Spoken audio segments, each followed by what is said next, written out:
Welcome back in my channel दोस्तों आज जो मैं टॉपिक आपके पास लेके आ रहा हूँ वो टॉपिक बहुत ही इम्पोर्टेंट टॉपिक है।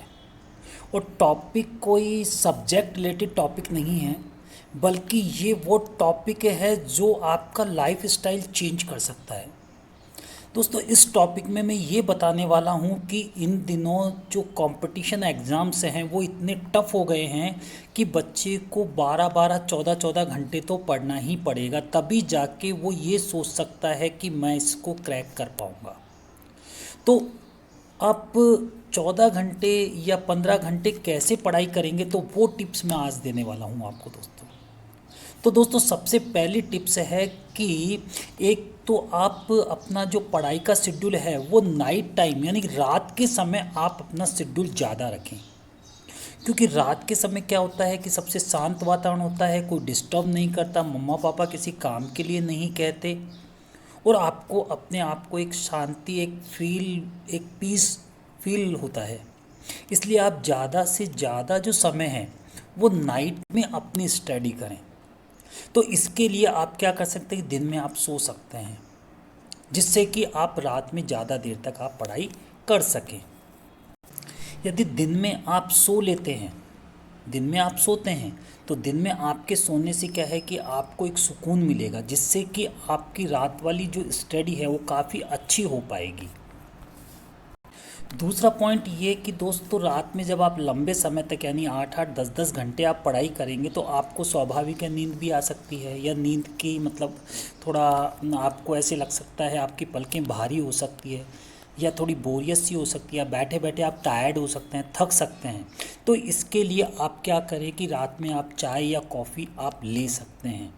उससे क्या होगा कि एक्चुअल में होता ये है कि जो 12 या 12:30 वाला जो टाइम होता है उस समय थोड़ी सी नींद सी आने लगती है। तो वो समय यदि आप चाय कॉफ़ी पी के निकाल देते हैं तो उससे क्या होगा कि फिर आप लंबे समय तक यानी कि सुबह 4 बजे तक 5 बजे तक आप अपनी कंटिन्यू स्टडी कर सकते हैं।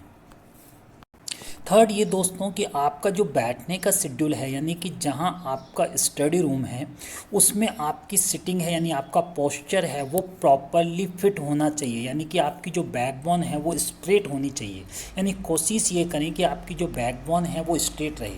आप चाहे तो अपनी पीठ पे या बैक पे यहाँ पे है पिलो यूज़ कर सकते हैं अपनी चेयर पे। और दोस्तों चेयर पे बैठ के ही पढ़ें। चेयर और टेबल पर आप बैठ के पढ़ेंगे तो आप एक लंबी स्टडी कर सकते हैं, लंबा अपना टाइम खींच सकते हैं। एक लाइट का बहुत ही इम्पोर्टेंट रोल होता है दोस्तों। ज़्यादातर स्टूडेंट क्या करते हैं कि जो टेबल लैंप है तो टेबल लैंप से अपनी पढ़ाई करते हैं, तो बाकी कमरे में क्या है अंधेरा रहता है और केवल उसके टेबल पे लाइट रहती है। तो वहाँ पे वो थोड़ा सा स्टूडेंट्स को क्या है कि थोड़ा ढीलापन आ जाता है। इसलिए मैं ये चाहूँगा कि पूरे कमरे में लाइट रहे, इसलिए आप ट्यूब लाइट का यूज़ करें। आजकल तो ट्यूबलाइट CFL वाली आती हैं, LED वाली आती हैं, जो कम वॉट में काफ़ी अच्छी रोशनी देते हैं। तो यदि पॉसिबल है तो कम से कम 2 ट्यूबलाइट का आप यूज़ करें और पूरे कमरे में रोशनी रखें। इससे आप ज़्यादा लंबे समय तक एक ही जगह बैठ के अपनी स्टडी कर सकते हैं। फिफ्थ ये दोस्तों कि कभी भी बिस्तर पे बैठ के अपनी पढ़ाई ना करें, क्योंकि बिस्तर पर बैठने से क्या है कि आलस्य आता है, मन ऐसा करता है कि हम सो जाएं। वो केवल आधे घंटे या 1 घंटे तक ही बैठ पाता है, उसके बाद उसको नींद सी आने लग जाती है। इसलिए दोस्तों एक काम ज़रूर कीजिएगा कि बिस्तर पे बैठ के आप पढ़ाई नहीं कीजिएगा। कुछ बच्चे क्या करते हैं कि पिलो लगा लेते हैं और पिलो लगा के और लेटे लेटे पढ़ाई करते हैं। इससे क्या है, एक तो आपकी मेमोरी पावर भी कम होगी और दूसरा आप लंबे समय तक अपनी स्टडी नहीं कर पाएंगे, ज़्यादा से ज़्यादा आधा या 1 घंटा, उसके बाद आप सो जाएंगे। इसलिए कोशिश ये कीजिए कि बिस्तर पे बैठ के आप पढ़ाई ना करें।